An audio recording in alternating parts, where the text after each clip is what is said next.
اعوذ باللہ من الشیطان الرجیم بسم اللہ الرحمن الرحیم الحمد للہ رب العالمین وصلی اللہ علی محمد وآلہ الطاہرین اللہم صل علی محمد وآل محمد وعجل فرجہم اللہم کل ولیک الحجۃ ابن الحسن صلواتک علیہ وعلی آبائہ فی هذه الساعة وفی کل ساعة ولیا وحافظا وقائدا وناصرا ودلیلا وعینا حتى تسكنه أرضك طوعا وتمتعه فيها طويلا اللهم صل على محمد وآل محمد وعجل فرجهم. خوب الحمدللہ ہم نے مہدویت کے حوالے سے 4 سیشنز کیے امام زمانہ علیہ السلام کی دعاؤں سے، اور ہمیشہ کی طرح آج کا سیشن جو کہ شاید آخری سیشن ہے اس حوالے سے، البتہ سیشن آخری ہے لیکن ٹاپک اپنے اختتام تک نہیں پہنچا ہے، اوکے. لیکن اس سیشن کو بھی ہم آغاز کرنے کے لیے ہم امام زمانہ علیہ السلام کی خدمت میں اپنا سلام پیش کرتے ہیں اور ان سے طلب اجازت لیتے ہیں. دیکھیں، ہم نے ان 4 سیشنز میں کوشش کی جو مین موضوعات اور ٹاپکس ہیں مہدویت کے حوالے سے، کوشش کی کہ اس کے آؤٹ لائنز اور کلیات بیان کریں، کہ ایک حد تک الحمدللہ کامیاب بھی ہو گئے. اگرچہ بہت سارے موضوعات رہتے ہیں کہ ممکن ہے ایک لسٹ آف ٹاپکس کی طرف آج اشارہ ہو جائے. میں اس سے پہلے کہ ہم اپنے پچھلے سیشن کو کنٹینیو کریں، میں ایک مثال سے انگلش میں شروع کرنا چاہتا ہوں، اور اس سے پھر ہم ایک نتیجہ لیں گے کہ خداوند سبحان قرآن مجید میں اور اہل بیت عصمت و طہارت اپنی احادیث کے اندر، اپنے کلام کے اندر کس طرح ہمیں تعلیم دیتے ہیں. روش تعلیم کیا ہے، اوکے، میتھڈالوجی آف ایجوکیشن کیا ہے ان ہستیوں کی. آپ دیکھیں، آپ فرض کریں کہ آپ کو سیمسنگ کا موبائل لینا ہے، اوکے، اور آپ جاتے ہیں کسی شاپ میں، اور وہاں کا جو سیلز مین ہے اس طرح کی آپ کو توضیحات اور ڈیٹیلز، مثلا وہ کہتا ہے کہ Samsung SDI uses lithium ion technology for its phone and portable computer batteries. مثلا وہ آپ کو یہ کہتا ہے کہ بھائی ہمارے موبائل کی یہ کوالٹی ہے کہ ہمارا موبائل مثلا لیتھیم ٹیکنالوجی استعمال کرتا ہے، اور اس کی یہ خصوصیات ہیں، اس طرح کی بیٹریز ہوتی ہیں، اور اس کی آڈیو کے اندر مثلا اس طرح کی ٹیکنیکلٹیز ہیں، اور یہ ساری چیزیں ہیں. تو آپ کیا کہیں گے؟ آپ اس سے یہ کہیں گے بھائی آپ وہ بات بتاؤ جو میرے کام آئے. آپ مجھے بتاؤ اس موبائل کی پکسلز کتنی ہے، کیمرہ کتنا ہے، اوکے، اس کی میموری کتنی ہے، اس کے اندر ڈوئل سم ہے یا نہیں ہے، اوکے، اس کا فرنٹ کیمرہ کتنے پکسلز کا ہے، بیک کیمرہ کتنے پکسل کا، یہ مجھے بتاؤ. تم یہ کیا بتا رہے اس کے اندر لیتھیم ٹیکنالوجی، میں کیا کروں لیتھیم ٹیکنالوجی ہے یا نہیں، یہ میرے کسی کام نہیں آئے گی یہ بات. اوکے، کوئی بھی اگر یہ کام کسی شاپ میں کرے نا، کوئی سیلز مین یہ کام کرے تو فوراً کسٹمر کیا کرے گا، اس کی شکایت کرے گا کہ یار آپ نے کس کو بٹھایا ہوا ہے موبائل کی توضیح دینے کے لیے، ڈیٹیل دینے کے لیے. اس سے تو آپ کا موبائل کبھی بکے گا نہیں. پر یعنی اگر ایک سیلز مین آئے موبائل کا اور وہ فقط تھیوریٹیکل بات کرے اپنے موبائل کے بارے میں، تو کبھی بھی اس کا موبائل نہیں بکے گا، اس کمپنی کا موبائل کبھی بھی نہیں بکے. لیکن یس، وہ چیز جو اس کے کسٹمر کو کام آنی ہے پریکٹیکل لائف کے اندر، پریکٹیکل لائف میں آپ کو کیا کام ہے، آپ کو فون کرنا ہے، موبائل استعمال کرنا ہے، سیلفی نکالنی ہے، اوکے، اور اس کے اندر آپ کو یہ دیکھنا ہے کہ اینڈرائڈ کا کون سا ورژن ہے اس کے اندر، ٹھیک ہے، یہ آپ کو کام آئے گا آپ کے بزنس کے اندر، آپ کو یا آپ کے بچوں کے لیے گیمز کے اندر، جو بھی ہے. بالآخر خدا کیا کرتا ہے، یہی مثال آپ تطبیق کریں خدا کی روش تعلیم کے اوپر. وہ کیا ہے؟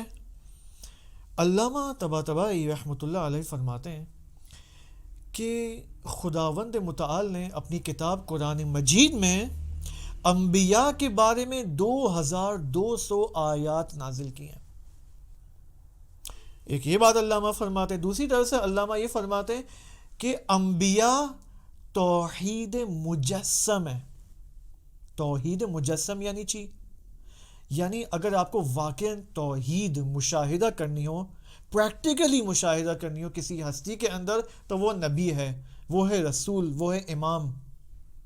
اوکے، یہ ایک بات. تیسری بات جو علامہ فرماتے ہیں کہ خداوند متعال کا قول اس کا فعل ہے. اللہ تبارک و تعالی قولہ فعلہ، یعنی خداوند متعال جب بات کرتا ہے نا میرے اور آپ سے، ہمیں کوئی پیغام پہنچانا چاہتا ہے تو تھیوریٹیکلی بات نہیں کرتا، حوادث اور واقعات کے ذریعے بات کرتا ہے۔ انبیاء توحید مجسم ہے، خداوند متعال کا قول اس کا فعل ہے، یعنی خدا افعال کے ذریعے، ایکشنز کے ذریعے، حوادث اور واقعات کے ذریعے ہم سے بات کرتا ہے۔ ہم لوگ مثلا ہماری کیا روش ہے نارملی، آپ پاکستان جائیں یا یا کہیں بھی آپ جائیں دینیات کی کلاسز میں، تو کیا سب سے پہلے عقائد کی کلاسز میں کیا ہوتا ہے کہ سب سے پہلے اثبات خداوند متعال، خدا کو اثبات کرنا۔ اب خدا کو ثابت کرنے کے لیے دلیل نمبر 1، دلیل نمبر 2، دلیل نمبر 3، استدلالی روش۔ خوب، استدلالی روش تو میں نے اپنا لی، دلیل تو میں سمجھ گیا، خدا میرے لیے ثابت ہو گیا، ٹھیک ہے بھائی، خدا ایک ہے، دو نہیں ہے، آپ نے ثابت کر لیا مجھ صحیح ہے اپنی دلیلوں کے ذریعے۔ خوب، واٹ نیکسٹ؟ پریکٹیکلی میں کیا کروں؟ اب جب میں اس عقائد کی کلاس سے باہر جاؤں گا جس میں نے 10 دلیلیں پڑھی ہیں، ایگزام بھی پاس کر لیا اور بہترین موبائل بھی مجھے گفٹ میں مل گیا مجھے، لیکن پریکٹیکلی اب میں لائف میں کیا کروں اس خدا کے ساتھ جو آپ نے میرے لیے ثابت کیا ہے؟ یہ اس کو کہتے ہیں استدلالی روش، جو کہ انسان کے وجود میں حرکت ایجاد نہیں کرتی۔ لیکن خداوند متعال، آپ قرآن مجید اٹھا کے دیکھیں، قرآن مجید میں کہیں بھی خدا نے یہ کام نہیں کیا ہے، کہیں بھی خدا نے دلیلوں کے ذریعے اپنے آپ کو ثابت نہیں کیا، انبیاء کے وجود کو دلیلوں کے ذریعے ثابت نہیں کیا۔ اگر خدا نے ہمیں قرآن کے اندر قیامت کو سمجھانا چاہا، قیامت اور معاد کو سمجھانا چاہا، تو قیامت کو سمجھانے کے لیے اور قیامت کو ثابت کرنے کے لیے اور قیامت کی تہ میں جانے کے لیے خدا نے کوئی استدلالی طریقہ نہیں اپنایا، کوئی دلیل نہیں لایا خداوند متعال، بلکہ علماء فرماتے، علامہ طباطبائی رحمۃ اللہ علیہ فرماتے کہ خداوند متعال نے حوادث اور واقعات 2200 آیات کے اندر جو انبیاء سے متعلق نازل ہوئی ہیں، حوادث اور واقعات کے ذریعے عمیق ترین اسلامی معارف اور موضوعات ہمیں سکھائے ہیں۔ عمیق ترین اگر آپ کو توحید ڈھونڈنی ہے تو وہ حوادث اور واقع انبیاء کے قصص کے اندر ہے۔ آپ کو عدالت کے اوپر کچھ سیکھنا ہے، امامت کے اوپر، مہدویت کے اوپر، قیامت کے اوپر آپ کو عمیق ترین نالج حاصل کرنی ہے، علم حاصل کرنا ہے، اس کے لیے انبیاء کے واقعات ہیں۔ کیا ہم نے کبھی اس طرح سے پریکٹیکلی اپنی کلاسز کے اندر، اپنے مدارس کے اندر قرآن سے اس اعتبار سے ہم نے استفادہ کیا؟ نہیں کیا۔ جو حدیث کل آپ کے سامنے امام صادق علیہ السلام کی پیش کی، آپ دیکھیں امام صادق علیہ السلام نے امام زمانہ علیہ السلام کے وجود کے حوالے سے جو شبہات ہیں، جو سنتیں ہیں، جو وراثتیں، وہ انبیاء کے واقعات کے ذریعے ہمیں بتائے امام نے۔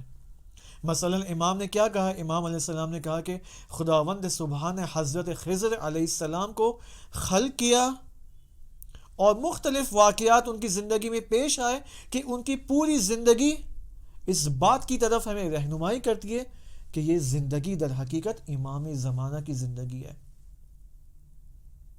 اسی طرح حضرت نوح علیہ السلام کی زندگی میں جو سنت موجود ہے وہ امام زمانہ کی زندگی میں جاری و ساری ہے۔ امام حضرت موسیٰ علیہ السلام کی زندگی میں جو سنت موجود ہے وہ امام کی زندگی میں ان کے وجود میں حاکم ہے۔ اسی طرح حضرت عیسیٰ علیہ السلام اور دیگر انبیاء علیہم السلام کے بارے میں۔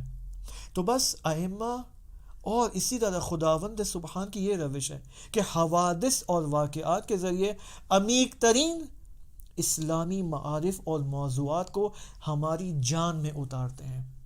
لیکن اگر آپ فقط تھیوریٹیکلی چلیں، استدلالی اعتبار سے چلیں، دلیل نمبر 1 2 3 4 5، یہ جان میں نہیں اترتی۔ یہ بات یہ میرے اندر، ہمارے اندر حرکت ایجاد نہیں کرتی کہ اب میں کلاس سے جب نکلا ہوں تو اب مجھے مثلا کلاس میں جانے کے بعد مجھے گھر جانا ہے، بزنس میں جانا ہے، جاب میں جانا ہے، انہی چیزوں کو جو میں نے کلاس میں سیکھا ہے اب وہ میں کیسے اپلائی کروں؟ میں اگلے لمحے کیسے اپلائی کروں.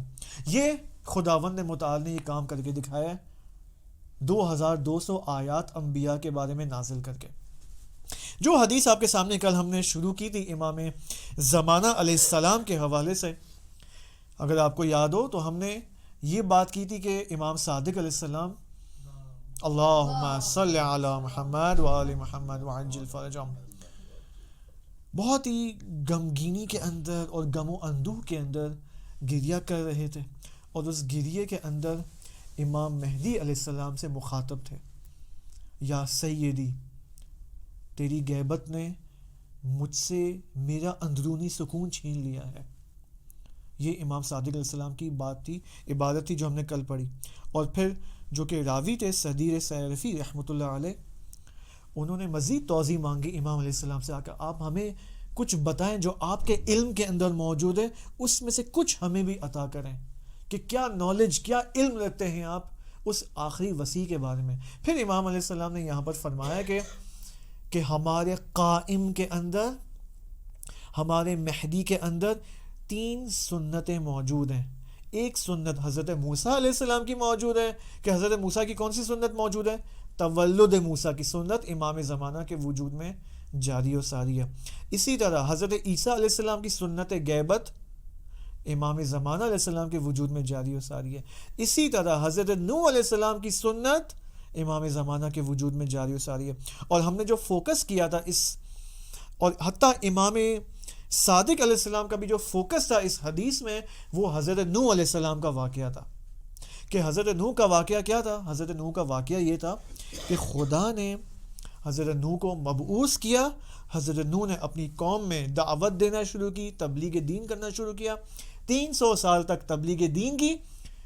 300 سال بعد حضرت نوح علیہ السلام نے کہا کہ ان کو تو کوئی فرق نہیں پڑا، ٹس سے مس نہیں ہو رہے یہ لوگ. یہاں پر حضرت نوح نے عذاب کا تقاضا کیا. خدا نے فرمایا کہ نہیں، ان بیچاروں کو تو عذاب کا مطلب ہی نہیں پتا ہے، اور اس سے پہلے جو لوگ آئے ہیں، جو انبیاء کی قومیں آئی ہیں، میں نے اب تک ان کے اوپر عذاب نازل نہیں کیا ہے کہ کم از کم یہ ہسٹری میں پڑھ سکیں، تاریخ میں پڑھ سکیں، اپنی کلاسز میں پڑھ سکیں. مثلا حضرت نوح کی قوم اپنی کلاس میں پڑھ سکے کہ یس ایک قوم آئی تھی 100 سال پہلے کہ ان کے اوپر یہ عذاب نازل ہوا تھا. نہیں، ان کو عذاب کا مطلب ہی نہیں پتا ہے. عذاب کا مطلب بھی نہیں پتا ہے. ان کو اتمام حجت کا مطلب نہیں پتا. لہٰذا حضرت نوح علیہ السلام نے، خدا نے حضرت نوح کو فرمایا کہ نہیں، تم مزید تبلیغ جاری رکھو اپنی. یہاں پر حضرت نوح علیہ السلام نے مزید اپنی قوم کو دعوت دینا شروع کیا، اور مزید 300 سال گزر گئے. ان 300 سال کے بعد پھر حضرت نوح نے تقاضۂ عذاب کیا. 600 سال گزرنے کے بعد پھر خدا نے فرمایا نہیں، ان بیچاروں کو نہیں پتہ ہے کہ عذاب کیا ہے، تو مزید ان کو ٹائم دو، مزید ان کے اوپر تبلیغ کرو، ان کو پریچنگ کرو، پروپوگیشن جاری رکھو اپنی. یہاں پر حضرت نوح علیہ السلام نے پھر اپنی ماموریت کو ریزیوم کیا، اور 300 سال مزید گزر گئے. 900 سال میں تبدیل ہو گئی، یہ 300 سال. پھر دوبارہ عذاب کا تقاضا کیا. یہاں پر خدا نے کیا فرمایا؟ خدا نے ماموریت دی حضرت نوح علیہ السلام کو کہ تم 7 دانوں کو زمین میں کاشت کرو، اور جب اس کا پھل نکلے گا، ثمر نکلے گا، اس کا رزلٹ اور نتیجہ نکلے گا، پھر تمہارے فرج میں گشائش ہوگی، پھر تمہاری مشکلات میں آسانیوں میں تبدیل ہو جائے گی. یہ کام حضرت نوح علیہ السلام نے کیا. پھر خدا نے کہا کہ نہیں، مزید 7 دانے تم کاشت کرو. تو کرتے کرتے یہ 7 دانوں کا مرحلہ جو ہوتا ہے تقریباً 7 مرتبہ یہ تکرار ہوتا ہے، اور کرتے کرتے یہ پورا پروسیس 50 سال میں تبدیل ہو جاتا ہے. یعنی 50 سال حضرت نوح علیہ السلام نے دانے کاشت کیے، ثمر نکلا، پھر دانے کاشت کیے، پھر نتیجہ نکلا. اس کے بعد کتنے سال ہو گئے؟ 950 سال ہو گئے. 900 جب 950 سال ہو گئے تو خدا نے حضرت نوح علیہ السلام کو فرمایا کہ اب تم کشتی بناؤ. اور کشتی بنانے کے بعد پھر وہ واقعہ آپ کو معلوم ہے. لیکن اس درمیان کیا ہوا؟ ہم نے اس بحث میں اپنا کوشچن جو ہے کل بلا آنسرڈ ہم نے چھوڑا تھا. اوکے کہ اس کے بعد کیا واقعہ پیش آتا ہے. ثم ان اللہ تبارک و تعالی، یہ امام صادق علیہ السلام فرما رہے ہیں، لم یزل یأمرہ عند کل مرۃ. اچھا ہوتا کیا ہے اس بیچ میں؟ اس بیچ میں ہوتا یہ ہے کہ دو قسم کے لوگ آتے ہیں، دو قسم کے گروپس آف پیپل آتے ہیں حضرت نوح علیہ السلام کے پاس. کچھ لوگ وہ آتے ہیں جو حضرت نوح علیہ السلام سے نا امید ہو جاتے ہیں، کہ میں نے کہا تھا کہ 300 لوگ ایمان سے خارج ہو جاتے ہیں، 300 لوگ ایمان سے خارج ہو جاتے ہیں. اور ایک اور طبقہ آتا ہے حضرت نوح علیہ السلام کے پاس، اور وہ یہ کہتا ہے کہ یعنی جب یہ 50 سال درخت کا کاشت اور رزلٹ کا سمجھنے کا ختم ہوتا ہے تو اس کے بعد ایک اور طبقہ آتا ہے حضرت نوح علیہ السلام کے بعد، اور یہ کہتا ہے کہ اے نوح، ہمیں کوئی مسئلہ نہیں ہے، ہمیں کوئی ایشو نہیں ہے، آپ جتنے بھی درخت کاش کریں اور جتنا بھی عرصہ ہو جائے، ہمیں آپ کے اوپر پورا یقین ہے. اے نوح، ہمیں آپ کے اوپر پورا یقین ہے، ہمیں آپ کے خدا کے اوپر پورا یقین ہے. کچھ وہ لوگ تھے جو ایمان سے خارج ہو گئے، اور کچھ وہ لوگ ہیں جو ایمان کے اندر مستحکم ہو گئے، محکم ہو گئے، ان کا ایمان محکم ہو گیا.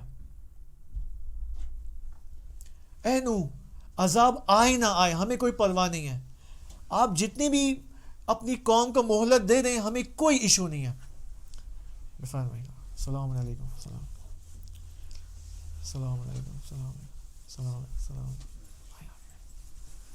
اب دو قسم کے لوگ آئے. ایک وہ لوگ آئے کہ جو اس 950 سال کی تبلیغ سے تھک گئے تھے، نا امید ہو گئے تھے حضرت نوح سے. لہٰذا جب حضرت نوح کو کہا گیا کہ درخت کاش کرو 7 مرتبہ، تو اس 7 مرتبے کی کاشت میں 50 سال کا جب عرصہ گزر جاتا ہے، تو یہاں پر کچھ لوگ، بلکہ روایات کہنے کہ 300 لوگ ایمان سے خارج ہو جاتے ہیں. لیکن کچھ وہ لوگ ہیں جو حضرت نوح کے پاس آتے ہیں اور حضرت نوح سے اپنی وفاداری کا اعلان کرتے ہیں، اور یہ کہتے کہ نہیں حضرت نوح، اے ہمارے نبی، ہمیں آپ کے اوپر اور آپ کے خدا کے اوپر پورا ایمان ہے، چاہے عذاب آئے نہ آئے، دیر سے آئے جلدی آ جائے، ہمیں کوئی مسئلہ نہیں ہے، ہمیں آپ کے اوپر پورا یقین ہے، ہمیں آپ کے اوپر پورا بھروسہ ہے. تو یہاں پر جب یہ لوگ آئے نا اور انہوں نے اپنے ایمان کا اظہار کیا، تو یہاں پر خدا نے کہا اب کافی ہے، اب کافی ہے. اسی وجہ سے یہاں پر امام صادق علیہ السلام فَأَوْحَى اللَّهُ عَزَّ وَجَلَّ عِنْدَ ذَلِكَ إِلَيْهِ، یہ جب ہوا کہ کچھ لوگ گئے ایمان سے خارج ہو گئے اور کچھ لوگوں نے اظہار کر دیا، تو وقال یا نوح، خدا نے کہا یا نوح، الآن اسفل الصبح عن اللیل لعینک حین صرح الحق عن محضه وصف الامر للایمان من القدر بارتداد کل من كانت طینته خبیثة. اے نوح، اب صبح کا وقت آ چکا ہے، اب طلوع کا وقت آ چکا ہے، ظلمت ختم ہو چکی ہے. ظلمت شب کی کیا خصوصیت ہے، رات کی کیا خصوصیت ہے؟ ظلمت، اندھیرا، تاریکی. اے نوح، اب تاریکی کا ٹائم ختم ہو چکا ہے. الآن اسفر الصبح عن اللیل عینک، اب تم تیار ہو جاؤ سفر کے لیے. لہٰذا یہاں پر وہ جو افراد آتے ہیں، یہ جو اب اس عبادت کے اندر ایک ایسا لفظ آیا نا کہ یہ لفظ در حقیقت سنت خدا کی طرف اشارہ ہے. میں دوبارہ اس عبادت کو تکرار کرتا ہوں اور اس سنت خدا کی طرف اشارہ کرتا ہوں. پھر ہم اس کو لنک کریں گے امام زمان علیہ السلام کی غیبت سے. یا نوح الآن اسفر الصبح علی اللیل لعینک حین صرح الحق عن محض محوزت. اے نوح، اب وقت آ چکا ہے. ان 950 سال میں کیا ہوا نوح تیری قوم کے ساتھ؟ میں کیوں اتنی مہلت دے رہا تھا؟ کیوں میں اتمام حجت میں نے اتنا ٹائم لگا دیا؟ کیوں میں نے 950 سال کی مہلت دی تیری قوم کو؟ تاکہ باطل، کفر اور شرک اپنے محض تک پہنچ جائے. میں سمجھاؤں گا اس کو کیا مطلب ہے. باطل محض میں تبدیل ہو جائے اور حق کے محض میں تبدیل ہو جائے. کیا مطلب؟ محض یعنی ایک چیز کا خالص ہونا، 100% خالص ہو جانا. محض کو انگلش میں کہتے ہیں ایبسلیوٹ. کیا کہتے ہیں؟ ایبسلیوٹ کہتے ہیں. یعنی حق ایبسلیوٹ حق ہو جائے، خالصتاً حق ہو جائے. یہ نہیں کہ ذرا ذرا حق ہو، 10% حق ہو، 20% حق ہو. نہیں، 100% حق. اپنی اوج تخلص کے ساتھ، اپنی اس ایبسلیوٹ حق کے ساتھ، پیور حق. جب حق پیور حق میں تبدیل ہو جاتا ہے، جب حق اپنی پیورٹی میں آ جاتا ہے اور باطل پیورلی باطل ہو جاتا ہے، ایبسلیوٹ باطل ہو جاتا ہے، محض باطل ہو جاتا ہے، اب عذاب کا وقت ہے اس قوم کے لیے. اسی وجہ سے امام زمانہ علیہ السلام کی غیبت میں بہت ساری جو سنتیں موجود ہیں کہ ہم نے پہلے دن سے یہ بات کی تھی کہ تمام انبیاء علیہ السلام کی تمام سنتیں امام زمانہ کے وجود میں جاری و ساری ہیں. تمام انبیاء کی غیبتوں کا مجموعہ کا ٹوٹل، کوانٹٹی کے لحاظ سے بھی، کوالٹی کے لحاظ سے بھی. کیا مطلب؟ دوبارہ انبیاء، کمال الدین کی کتاب میں جائیں تو اس میں ایک باب ہے، باب الغیبات الانبیاء، انبیاء کی غیبتوں کا باب. حضرت ادریس کی غیبت، حضرت موسیٰ کی غیبت، حضرت عیسیٰ اور تمام انبیاء کی غیبت کی ایک اچھی لسٹ شیخ صدوق رحمۃ اللہ علیہ نے روایات وہاں پر ذکر کیا. تو انبیاء کی سنت غیبت امام زمانہ کی غیبت میں جاری اور ساری ہے، کوالٹی کے لحاظ سے بھی، کوانٹٹی کے لحاظ سے بھی. ایک یہ بات ہم نے کی تھی. آج جو ہم بات کرنا چاہ رہے ہیں وہ یہ کہ انبیاء علیہ السلام کی زندگی میں ایک اہم سنت جو جاری و ساری تھی، جو امام کی زندگی میں جاری و ساری ہے اور اس وقت غیبت میں جس سنت سے ابھی اسی وقت میں اور آپ گزر رہے ہیں، وہ ہے سنت محوزت یا سنت خالص سازی. سنت خالص سازی کہ یہ سنت خالص سازی کا ہمیں تمام انبیاء کی زندگیوں کی قوموں کے اندر ہمیں یہ نمونے ملتے ہیں، خصوصاً حضرت نوح علیہ السلام کی قوم کے اندر. صرح الحق عن محضه، یہاں پر خداوند متعال کہتا ہے کہ اے نوح، خبیث طیب سے جدا ہو چکا ہے خالصتاً. یعنی کیا؟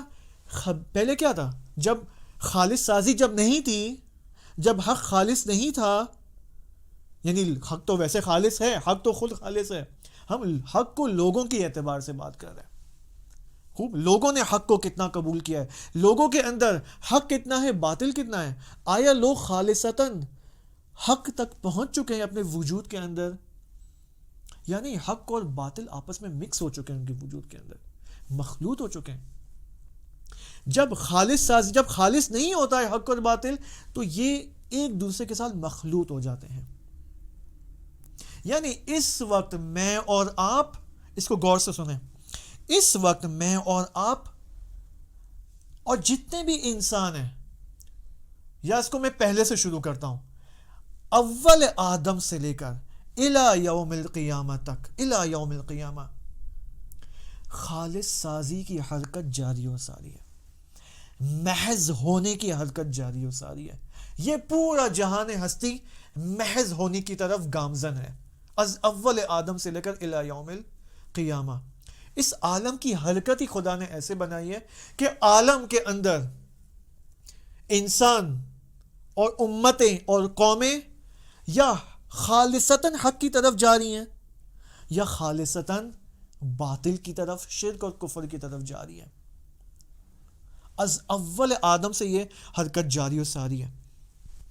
اس کا اگر ایک اور نام جو قرآن میں کچھ اور بھی تعبیرات آئی ہیں، مثلا محض ہونا، اوکے، خالص کا ناخالص سے جدا ہو جانا، یا تمحیص، محض صاد کے ساتھ، ایک ہے محض، ایک ہے محض. یہ بھی قرآن میں آیا ہے.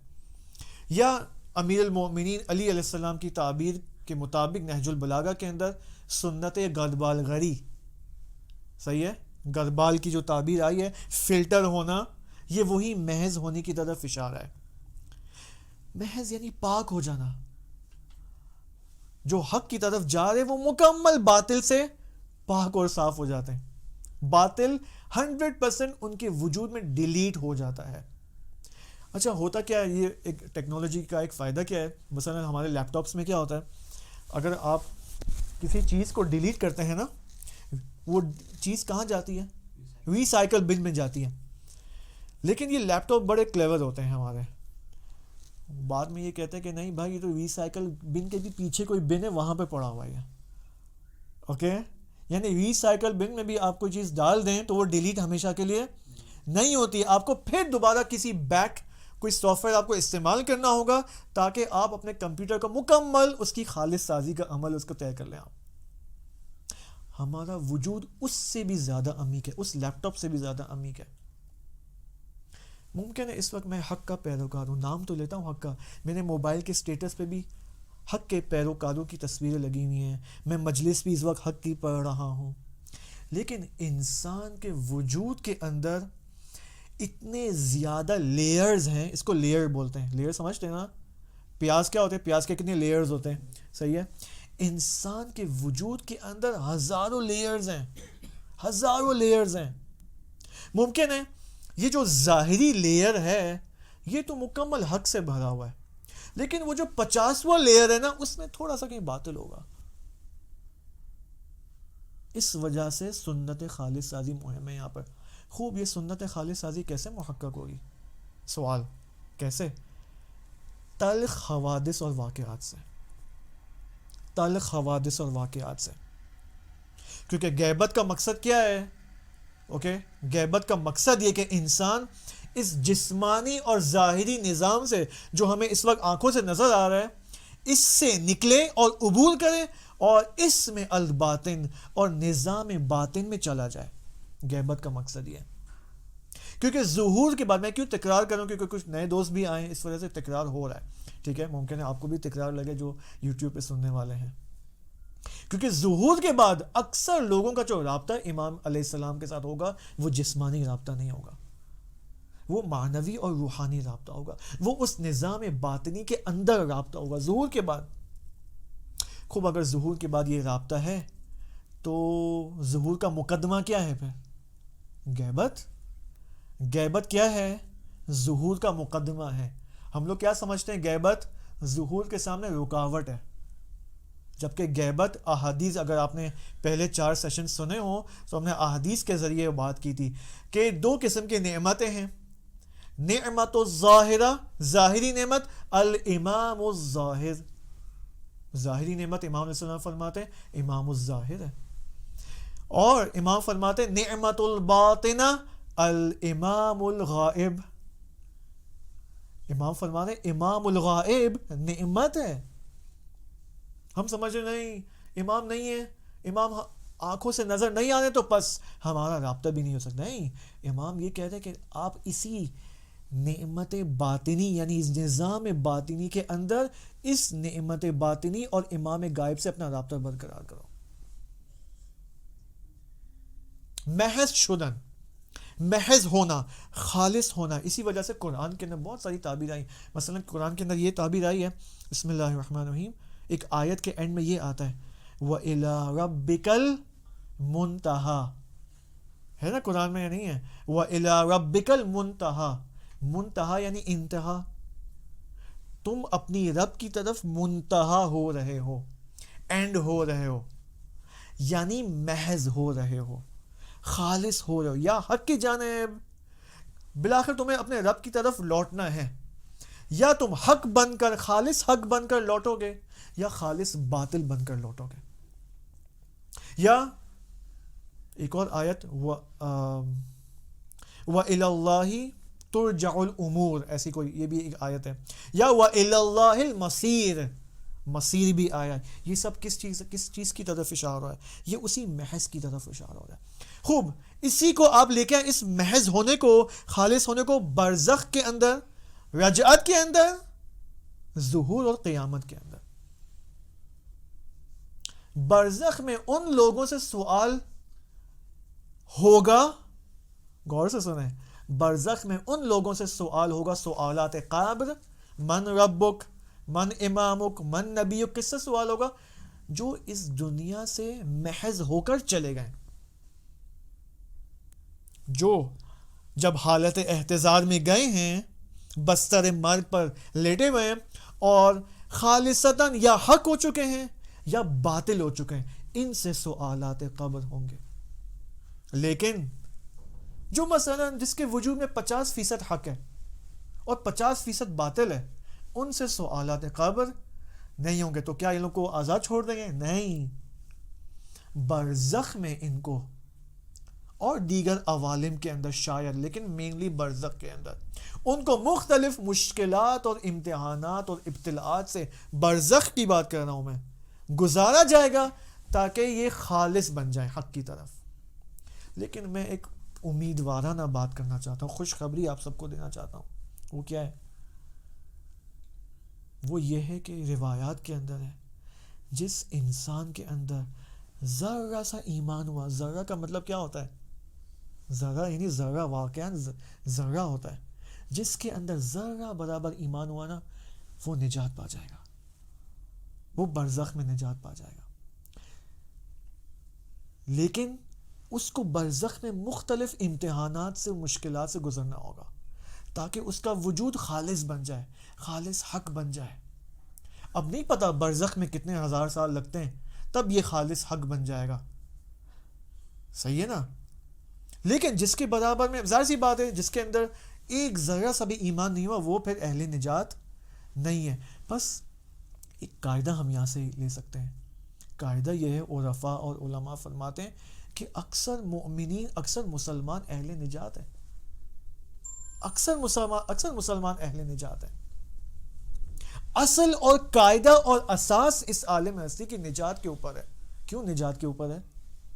کیونکہ ایک اور قاعدہ یہاں پر حاکم خدا کا، وہ ہے سبقت رحمت بالغضب. خدا کی رحمت اس کے غضب کے اوپر حاوی ہے. رجعت کے اندر وہ لوگ لوٹیں گے واپس جو خالص حق اور خالص باطل ہے. رجعت کے اندر وہ افراد لوٹیں گے. اسی وجہ سے رجعت میں بہت سارے انبیاء واپس آئیں گے،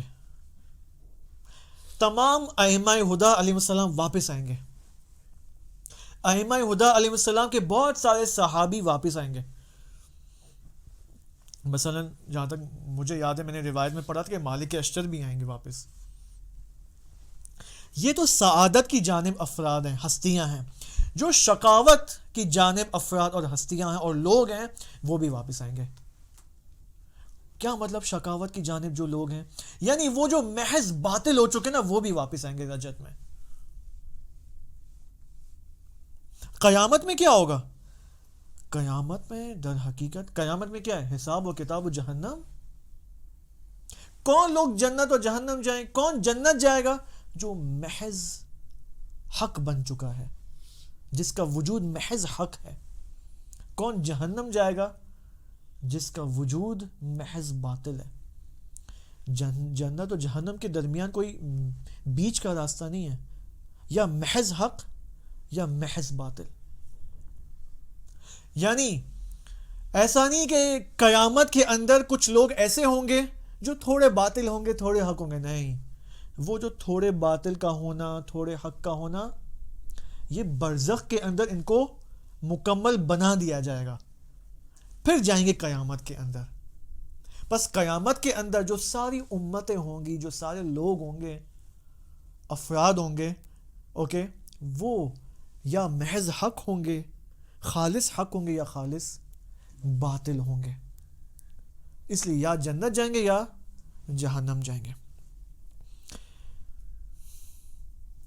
بس اب میں نے کہا نا، دوران غیبت میں نظام ظاہر سے نظام باطن کے لیے اور محض حق ہونے کے لیے ہم مسلمانوں کو مختلف مشکلات اور امتحانات سے گزرنا ہوگا. اس کی طرف حدیث میں اشارہ ہے. آپ دیکھیں، امیر المومنین علی علیہ السلام کے پاس ایک شخص آیا اور اس نے کہا کہ اے امام، مجھے آپ سے محبت ہے، میں آپ کو پسند کرتا ہوں، میں آپ سے محبت کرتا ہوں. یہاں پر امام علی علیہ السلام نے فرمایا، امام نے اولاً اس کی بات کو تصدیق کیا کہ یہ واقعاً مجھ سے محبت کرتا ہے. اس کے بعد امام نے فرمایا کہ تم مجھ سے محبت کرتے ہو نا، تو فَلْيَتَّخِذْ لِلْبَلَاءِ الْجِلْبَابَ، تو تم تیار ہو جاؤ اس چیز کے لیے کہ بلاؤں کو سر تا پا اپنے وجود میں تم ڈھانپ لو، بلاؤں سے اپنے وجود کو کور کر دو، ڈھانپ لو، بلاؤں کے لیے آمادہ ہو جاؤ. محبت بے امیر المومنین و اہل البیت کا تقاضا یہ کہ وہ محب کچھ بلاؤں سے گزرے. کیوں گزرے؟ تاکہ محض حق ہو جائے.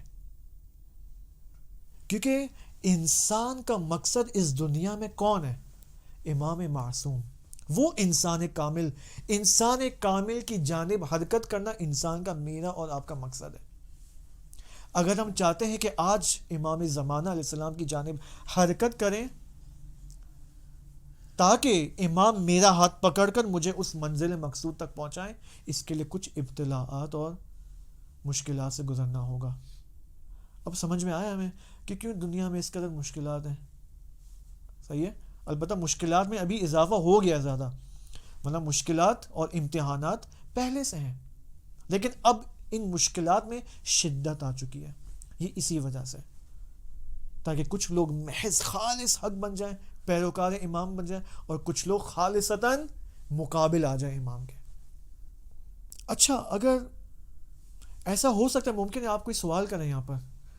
آج کی مجلس جو ہے نا، آج کا جو لیکچر ہے، تھوڑا برین سٹارمنگ لیکچر ہے، تھوڑا ہیوی لیکچر ہے. صحیح ہے، کیونکہ موضوع بھی اس قدر مہم ہے. ممکن ہے آپ کہیں کہ مثلا میں نے کہا نا کہ پورے عالم دنیا کی حرکت، عالم ہستی کی حرکت اس خالص سازی کی طرف ہے، تو کیا یہ حرکت کبھی رکے گی؟ مثلا میں آیا اس وقت، اب جب ہم اس وقت حرکت میں ہیں، ہم سب حق کی جانب حرکت میں ہیں، تو کیا یہ حرکت رک سکتی ہے؟ یا ہم اس قافلے سے دور ہو سکتے ہیں؟ ہو سکتے ہیں. اور حتیٰ حرکت متوقف بھی ہو سکتی ہے. کس صورت میں؟ اگر انسان حق کی جانب غفلت اختیار کرے تو اس کی حرکت متوقف ہو جائے گی، وہ رک جائے گا ایک جگہ پر.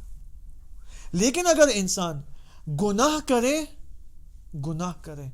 تو یہ حرکت سے دور ہو جائے گا.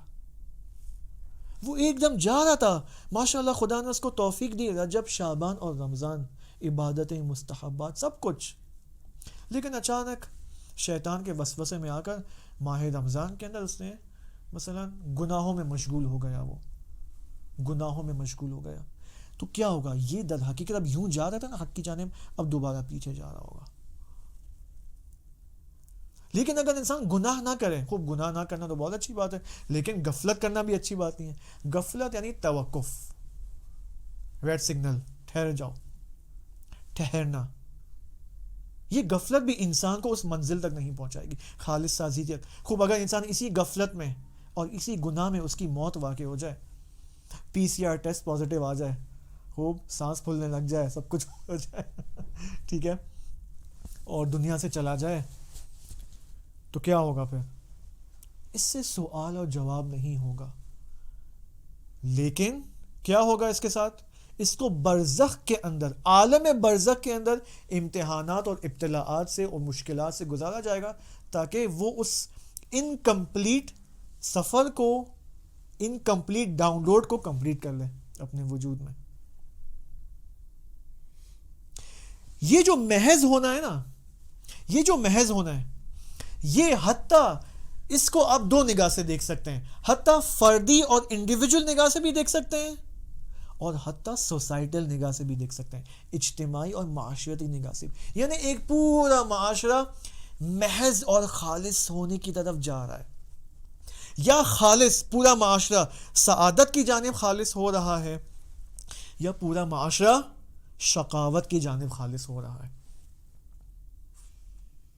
خوب جب انسان، آپ فرض کریں، اب یہاں بہت خوبصورت بات ہے، ہم کہتے ہیں نا ہمارا دیدار امام کے ساتھ کیوں نہیں ہوتا. یہ عرفاء کا دیدار کیسے ہوتا ہے؟ یہ شخصیات کون ہیں؟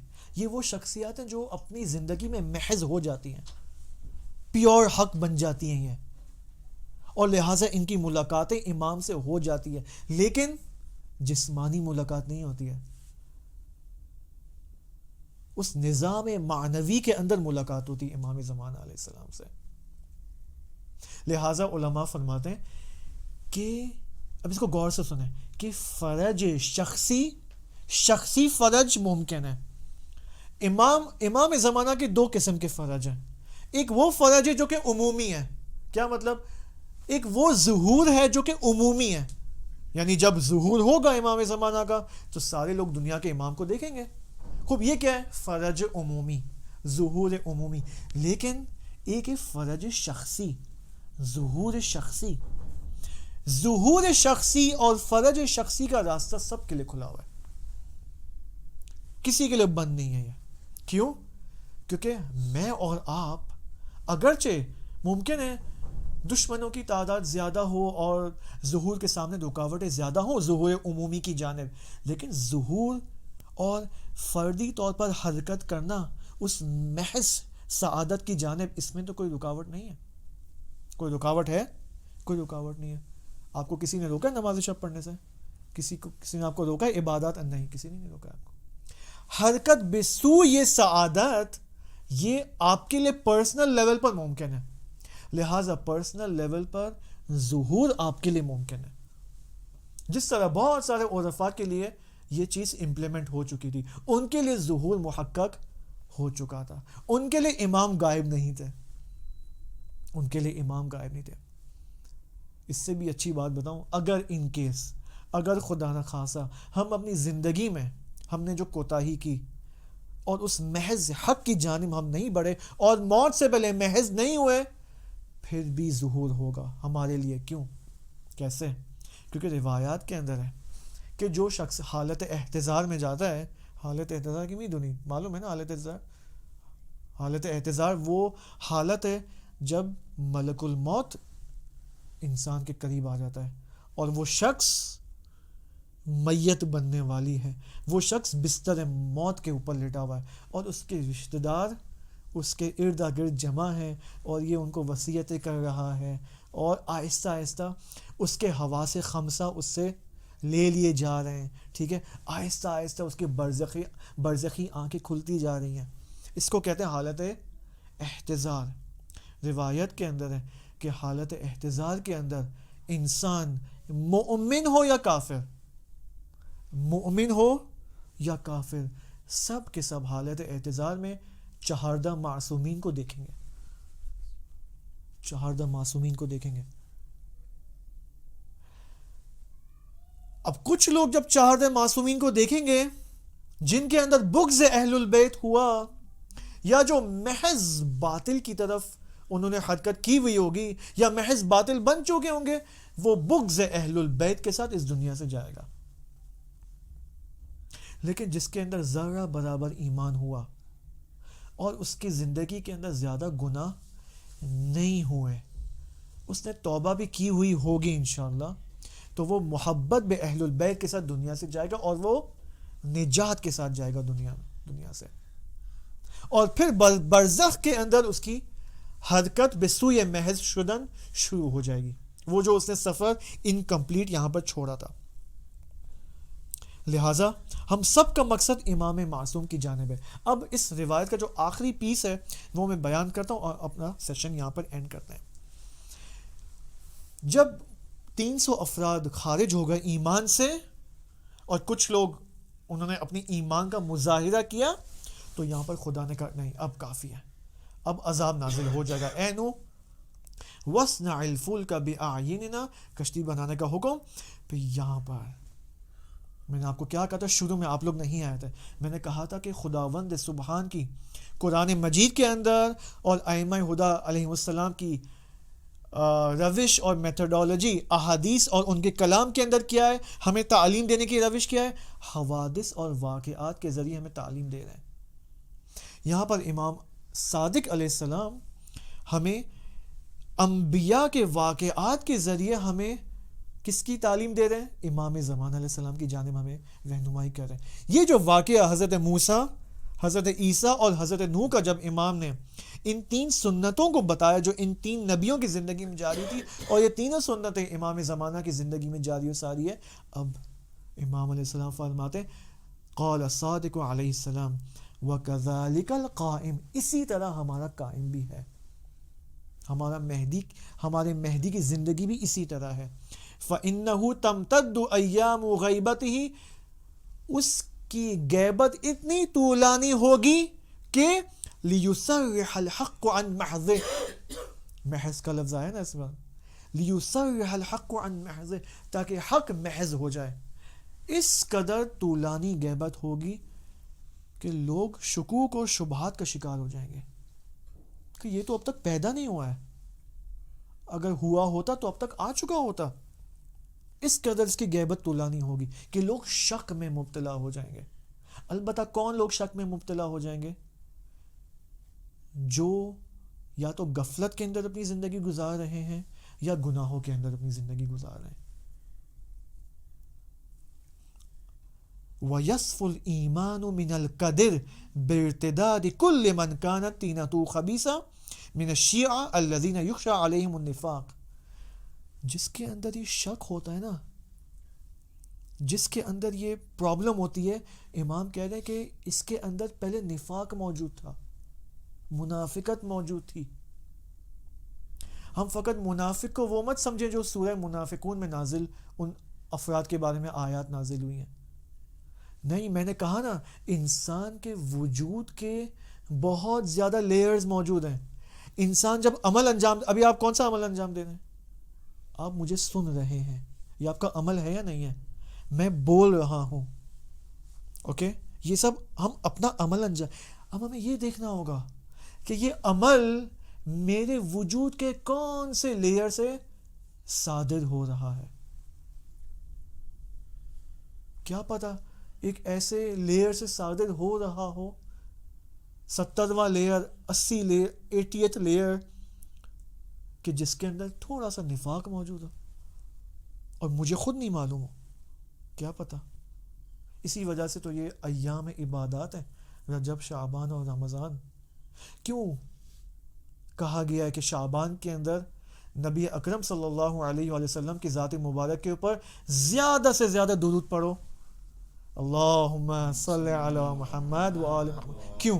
کیا یہ ہم لوگ کیا سمجھتے پتہ ہے؟ ایک بہت انفارچونیٹ چیز جو ہمارے معاشرے کے اندر رائج کی گئی ہے نا، وہ یہ کہ ثواب کا غلط کانسیپٹ، ثواب کو بہت ہی سرکوب کر کے ہمارے معاشرے میں پیش کیا گیا ہے۔ کیا کہتے ہیں ہمارے معاشرے میں؟ ثواب یعنی چاکلیٹ، ثواب یعنی بسکٹ، ثواب یعنی جوس۔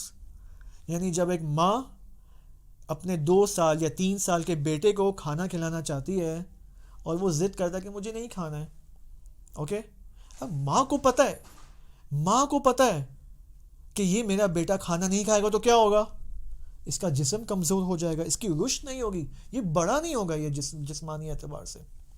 تو ماں اس کو جوس کا وعدہ دیتی ہے، ٹافی کا وعدہ دیتی ہے، اوکے، اور اگر بہت بڑا بچہ ہو تو موبائل کا وعدہ دے دیں گے پیرنٹس، اوکے، تم ایگزام میں اچھا نمبر لاؤ میں تمہیں موبائل دے لاؤں گا، اوکے۔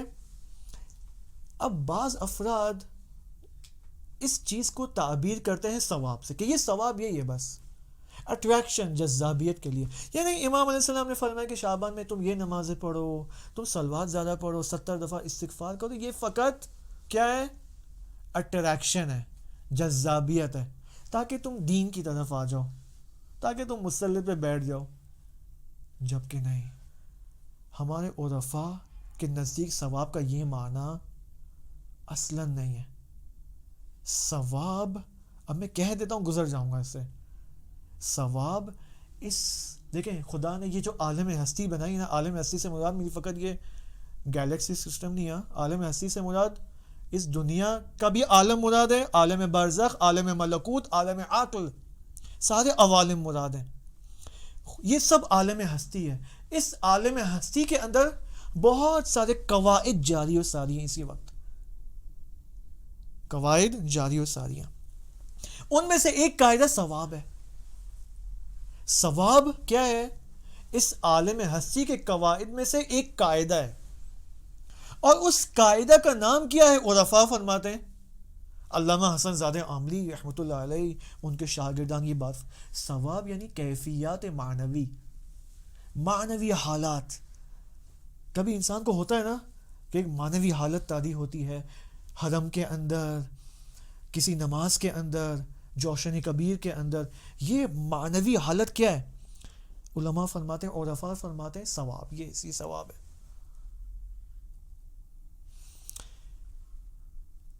شعبان کے اندر کیا حدیث آئی ہے؟ ائمہ ہدا علیہ السلام فرماتے ہیں کہ نبی اکرم کی ذات پر، ان کی آل پر زیادہ صلوات پڑھو.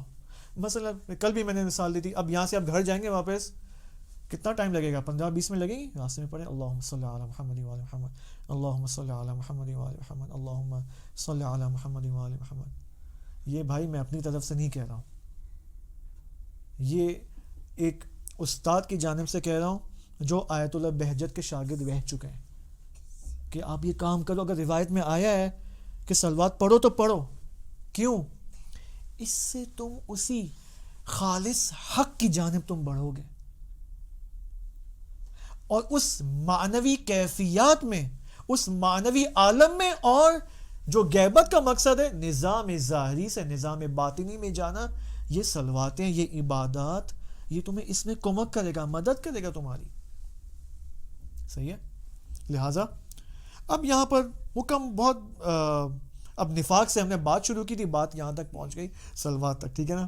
ایک صلوات پڑھیں گے، اللہم صلی علی محمد و علی محمد وعجل فرجہم. اب حدیث بھی کافی ہے، یہاں پر امام ایک تطبیق کرتے ہیں تمام انبیاء کی سنتوں کو، امام زمانہ کے اکثر مطالب میں نے آپ کی خدمت میں پیش کر دیے ہیں. غیبت کا موضوع اہم ترین موضوع ہے. اگر میں اور آپ غیبت کو نہ سمجھیں نا، ظہور کو نہیں سمجھ پائیں گے، اور جب ظہور ہوگا تو میں اور آپ پھنس جائیں گے. کتنے لوگ پوچھتے ہیں کہ آغا صاحب غیبت کے اندر ہماری کیا ذمہ داری ہے؟ غیبت کے اندر سب سے بڑی ذمہ داری کہ آپ حقیقت غیبت کو سمجھو، غیبت کا مقصد سمجھو. غیبت کا مطلب، غیبت کا مقصد اس خدا کا اسم الظاہر ہے، خدا کا اسم الباطن ہے. اسم الظاہر کی تجلی یہ نظام ظاہری ہے جو آپ کو نظر آ رہا ہے. ہمیں کیا کرنا ہے غیبت کے اندر؟ اسم الظاہر سے اسم الباطن میں جانا ہے. یہ اہم ترین مقصد ہے غیبت امام زمانہ علیہ السلام کا. اور دوسرا جو میں نے اشارہ کیا تھا تیسرے سیشن میں، وہ یہ ہے کہ ہم یا تو فقط، اب ڈیٹیل اس سیشن میں، تھرڈ سیشن میں، ہم یا تو اہل البیت کی جانب فقط حاجت والی نگاہ رکھتے ہیں، جو کہ غلط نہیں ہے لیکن کافی نہیں ہے، یا فقط سیاسی نگاہ رکھتے ہیں. صحیح ہے؟ اہل البیت کی جانب فقط سیاسی نگاہ رکھتے ہیں. آیا یہ غلط ہے؟ غلط نہیں ہے لیکن کافی نہیں ہے. وہ چیز جو سیاسی نگاہ اور حاجت والی نگاہ کو آپس میں جوڑے گا اور تکمیل کرے گا، وہ ہے حقیقت نوری اہل البیت علیہ السلام، اہل البیت کی نوری حقیقت. کہ جب تک میں اور آپ اہل البیت کی نوری حقیقت، امام زمانہ کی نوری حقیقت کو نہیں پہچانیں گے، اس وقت تک میں اور آپ امام زمانہ سے اپنا ارتباط قائم نہیں کر سکتے. اس وقت میرا اور امام زمانہ کا، میرا سے مراد آپ سب، ہم سب کی بات ہو رہی ہے، ہمارا ارتباط امام زمانہ کے ساتھ کیسا ہے اس وقت؟ آخری بات میں کر رہا ہوں. دیکھیں، ایک ہوتا ہے ہمارا امام کے ساتھ ارتباط، دو امام کا ہم سے ارتباط. امام کا ہم سے ارتباط 100% اسٹرانگ ہے، قوی ہے، لیکن یہاں سے سگنل ضعیف ہے، یہاں سے نیٹ ورک تھوڑا کمزور ہے، وہاں سے نیٹ ورک اسٹرانگ ہے. اس قدر اسٹرانگ ہے کہ خداوند سبحان نے امام زمانہ علیہ السلام کی یہ خصوصیت بتائی ہے، اور تمام ائمہ کی، کہ امام معصوم خدا اور مخلوق کے درمیان واسطہ فیض ہیں. واسطہ فیض یعنی اس وقت جو آپ سانس لے رہے ہیں نا، یہ امام کے امضاء اور دستخط کے بغیر آپ سانس بھی نہیں لے سکتے. اس وقت جو مجھے پانی ملا ہے، جو مجھے توفیق ملی ہے، یہاں پر آپ کو جو توفیق ملی ہے کہ ہم سب جمع ہوئے ہیں، یہ امام کے امضاء کے بغیر، امام کے دستخط اور سگنیچر کے بغیر پاسبل نہیں ہے، ممکن نہیں ہے. ہر عمل صالح امام کے سگنیچر کے بغیر ممکن نہیں ہے. ہر توفیق عمل صالح امام کے دستخط کے بغیر ممکن نہیں ہے. ہم ماہ رمضان میں داخل ہونے والے ہیں انشاءاللہ. ماہ رمضان میں 3 اہم راتیں کس چیز کی ہیں؟ لیلۃ القدر. تقدیرات نازل ہوتی ہیں. یہ تقدیرات احادیث میں ہیں کہ یہ تقدیرات ملائکہ کی جانب سے نازل ہوتی ہیں امام کے بیت کی جانب. یہ تقدیرات ملائکہ کی جانب سے نازل ہوتی ہیں امام کے بیت کی جانب، اور پھر امام کے بیوت اور امام کے بیت سے امضا ہو کر، سائن ہو کر ہمارے زندگی میں آتی ہیں تقدیرات. یعنی اگلے سال کی جو تقدیرات ہوں گی وہ امام کے امضا کے بغیر پاسبل نہیں ہے. تو ہم کیا سمجھ رہے ہیں امام زمانہ کو؟ امام فعال ترین امام ہے تمام ائمہ سے، کیونکہ غیبت کے اندر جو دیکھیں باقی ائمہ کی آیا غیبت تھی نہیں تھی، وہ صرف حاضر تھے اور جسمانی طور پر حاضر بھی تھے وہ، لیکن امام زمانہ علیہ السلام غیبت میں ہیں، اور چونکہ غیبت میں ہیں تو امام کی مأموریت بھی سب سے زیادہ سنگین ہے. وہ کیا مأموریت ہے؟ کہ ہم سب انسانوں کو پوری دنیا میں اس نظام ظاہری سے نظام باطنی کی طرف سوق دلائیں، حرکت دلائیں. یہ امام کی مأموریت ہے کہ انشاءاللہ خدا ہمیں توفیق دے کہ ہم غیبت کی حقیقت کو سمجھ سکیں اور حقیقت کی نسبت جو ذمہ داریاں بنتی ہیں اس کو سمجھ سکیں اور اس کو امپلیمنٹ کر سکیں. کیونکہ غیبت کا طولانی ہونا یہ میرے اور آپ کے اعمال کے اوپر ڈیپینڈنٹ ہے.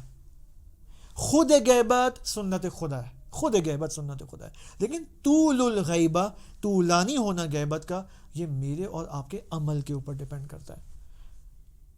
کہ انشاءاللہ خدا ہمیں توفیق دے کہ ہم اپنے اعمال کی اصلاح کر سکیں اور زیادہ سے زیادہ اعمال صالحہ کی ہمیں توفیق نصیب ہو، اور گناہوں سے بچیں، غفلت سے باہر آئیں، اور امام کی نصرت کے لیے انشاءاللہ جلد از جلد قدم اٹھا سکیں، ہم فرداً و ہم سوسائٹل اور معاشرتاً. والسلام علیکم ورحمۃ اللہ وبرکاتہ.